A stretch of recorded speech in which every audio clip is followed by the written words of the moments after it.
Hi, I'm Telkiney, the Nerd Navigator. Thanks for joining me today. Today I'm going to go over the patch notes for Everquest's live servers. That's going to be from the patch on June 21st, 2017. Before we get off, can you please slam the like button for me? It really actually does help. Really would appreciate it. Thank you so much. So let's just jump right into it. So the first thing they did was they updated the terrible itemization that they had for the hardcore heritage for Sebelis.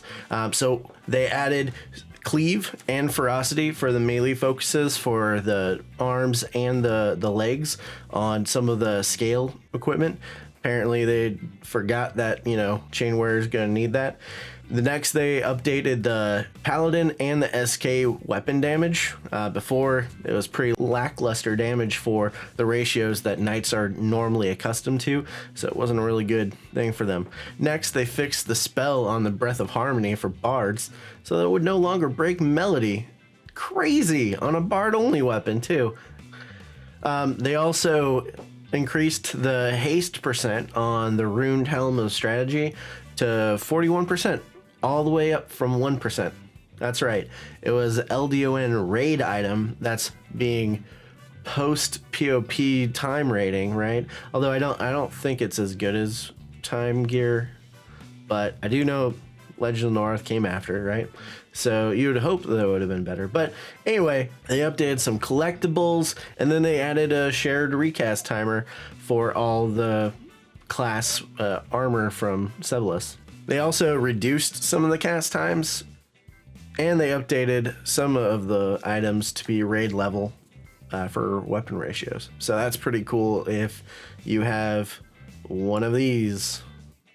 Big news for monks and maybe beast lords, but mostly monks. Tendon Slice, the proc that's on some tank belts for raid era current expansions, now can proc off block, not just parry. So that essentially just allows monks and beast lords to use it also, where only like rangers, knights, warriors could use it before. Next, they fixed a bunch of quests and events. They added a bunch of achievements for older kind of legacy type expansions like Velius, Luckland, Pains of Power, and Legacy of Yakisha. So you people on Finnegal and Ragefire and Lockjaw and Agonar, when those expansions unlock for you, or the ones that I already have, now there's some Hunter and Raid achievements for you to go unlock, having had already just done them all. So have fun. Another kind of cool one is they're fixing a bunch of raid events from past events that were terrible. So for AOA or COA, if you prefer, no, I do, because it's always going to be the Cathedral of Anguish to me, COA. So the access quests, they have now guaranteed to spawn on all versions for certain instances. So that's pretty good for keying for that. Also, so some of the signet guys now drop 6 signets for your whole group. So that's pretty cool. You don't have to keep farming them over and over again. Also, for GOD, should your server be coming close to that expansion, Finnegal, they fixed the task mistress raid, or they changed it a little bit so that no longer waits 30 minutes between legs. And then some of the dialogue tells you that you can do it with one group instead of 3, although probably at your level, maybe 3 is still good. Although, here's a little trivia for you. On Throne of Eye, this is highly sought after because the actual weapon that you can get from that quest from Task Mistress is one of the best twink level 1 weapons in the game for melees. It's 1918 at level 1, and of course on Throne of Eye, it's not no drop, so you can do it on your high level, give it to your low level, or sell it. They go for like 2 million a plat. It's crazy. It also procs at level 1 for that 100 damage. So, pretty neat. Anyway, trivia aside from my server, they addressed some issues with Plains of Water to fix some of the ring events, the Fish Lord ring events. So check out that if you are in that area, in that era. They also adjusted some of the already in place Hunter and Conqueror achievements. So if you've been missing out on one or two because it was not working correctly or something wasn't added, check that out. Also for Sebulus Hardcore Heritage, raid event tracking on does look like he casts a few new spells. So that could be bad for you. Also, there's been an increase to the zone experience modifier for the Hardcore Heritage Sebulus zone. So that's pretty cool for those currently fighting in there. Next, moving on to spells, it looks like they finally added the Bard DD, level 61, I believe it is, because I have it right here. So I looked it up. They have that on the vendor in Plano Library. And now for some huge news for live servers, current rating, so to speak, level 105 and whatnot.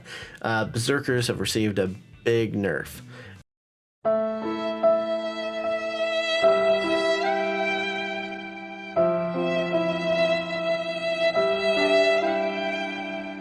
Now, at the time, or at this patch, Berserkers were still, even after receiving a number of nerfs, were still at the top by most reports, even doing close to 2 times as much damage as the next classes down. So they were in need for an adjustment.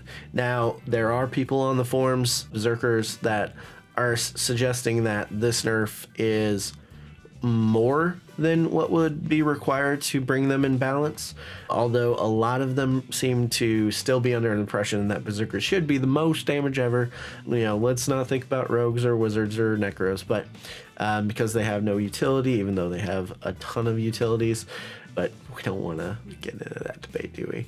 Anyway, so if you just recently rolled a Berserker because of how overpowered they are, sorry. For those currently playing Berserkers that were enjoying that euphoria of OP-ness, sorry. But I would say if you actually like the class, like playing it, stick it out, see how you actually do in raids. I think there's just a lot of initial backlash because people hate being nerfed. That's it. Understandable, but you have to realize where you were. I mean, if you didn't see those numbers and thought that was all skill or something like that, mistaken. You were playing a overpowered class. Now it's been brought in line. We'll see where you are, and we'll go from there. Okay. Sorry. They also did a fix to several ranks of Leech Touch for Shadow Knights, so now it'll actually, do damage. So that's good. And then a really cool feature update is Consider will now indicate if an NPC is rare or not. Essentially probably like a named, like Frenzy, in Gook or whatever you want to do. Now it'll say rare. So that's kind of cool. They also went through a ton of old content and renamed some of the NPCs so that they're more apparent about the name that they are, instead of just being a blah blah blah. It's probably in all caps and says something different. Anyway, that's pretty neat, because there are some that were just like, was that a named? Like, dropped this cool thing and you didn't know unless you were there a lot and so forth. So check that list out if you're interested, or if you've already been reading on the screen here. And then for some updates for specifically progression servers, mainly due to how unlocking occurs and so forth, there's a bunch of things that have happened, such as alerts for hot zones will not display until TSS, fixes to different quests and so forth. Also, many quest items won't drop that were dropping pre-Planes of Power for Planes of Power quests, but they were dropping before Planes of Power were unlocked. Anyway, now they don't. Then an interesting one that I have highlighted here, Raster is no longer restricted to unlocking of Kunark. So I assume that in Classic he's up now, or spawns. Not up, because that stupid Minotaur spawns all the time. Can you tell that I was a main monk? So what I'm curious about is you still need like Kunark stuff for your epic, right? Like, that was a thing, if I remember correctly. Like, so what does that get you that he spawns now? Can you get his item? Can you like pre-quest it, like, and get it so that you have it by the time Kunark unlocks, and you don't have to do that stupid farm for 36 hours, and every single monk will need to do that for 36 hours. So I imagine only a couple of monks a month, or a week, or a month can even get an epic. It's, oh man. Anyway, they also fixed some achievements. They fixed a spawn issue in Plane of Sky for the Hand of Vishan and the Overseer of Air, so they'll no longer spawn right when the instance pops up. Another great thing is that you can now see all the servers, even if you don't have membership, if you don't have the gold membership. Before, you wouldn't be able to see the time lock progression servers if you didn't already have gold membership. So it caused confusion for a lot of people just coming in EverQuest. They hear about these servers, you know, these time lock progression servers. Oh, it's classic, you love it, and then they can't see it because they just haven't subscribed yet. So that's weird. Now you can, but they should indicate now of something that, you know, that they're subscriber only. Besides achievements and so forth, another great thing is that gates of Discord zones are now load balanced. So this is going to really affect Finnegal when it unlocks gates of Discord, but also those two other servers that still I think have people, Ragefire and Lockjaw. When you do get to gates of Discord, that's going to be really great, because then maybe you can get 2 Crag Beast Queens instead of just 1. I don't know. Anyway, that's pretty cool. They also fixed emotes at a distant target, so you can do it now. You can point at things and tap your foot at your friend who's way over in East Commons Tunnel trying to sell something and you want to get to your orc camp. I don't know.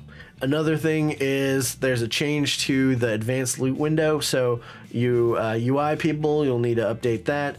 So it says show new items only now is the setting, which will prevent the advanced loot option to pop up if an item was dropped that is already filtered. It's off by default. Also, if you're a master looter, it'll still pop up unless you have it all set to as auto roll. Fixes to the claim items so that it doesn't pop up every time you log in. They did also put in like something about the claim item window will now display information about the highlighted claim, such as where it came from. So that's pretty cool. And there's your UI that you need to update if you're a UI creator. God bless you and all the work that you do. So that's it for the patch notes. I'm the Nerd Navigator Telkiney. You can pick up this shirt at the link below in the description if you like it. Without equal, I do. Helps out the channel. And plus, it's just a cool EverQuest shirt, man. How many EverQuest shirts are there out there? Not very many. And this one's got cool, like, worm slayers and stuff. So, yeah, why not? Anyway, hope you have a great one. Check out my videos, subscribe to my channel. Please slam this like button, and you know, share the video if you can with your guilds or with your friends, anything like that. I'll keep trying to do patch note videos as long as people like them and whatnot. But you can tell them how much I hate Berserkers. Who knows? And check out the videos on my channel, guys. I put in a lot of work on some of them. Some of them are really funny, even if you don't watch those games. I watched like the Grand Theft Auto one that I recently put up. I thought it was funny. Maybe you will too. If you play Overwatch, watch my Overwatch videos. I'm starting a new series called the Overwatch Playbook, where I take maps and set up teams and go through each point, what you should do. And I'm going to start doing really fun strategies on that, really crazy ones that you can do with your friends. So anyway, check it out. Appreciate y'all who do watch me. If you don't, well, I mean, then how are you watching this video? I don't know.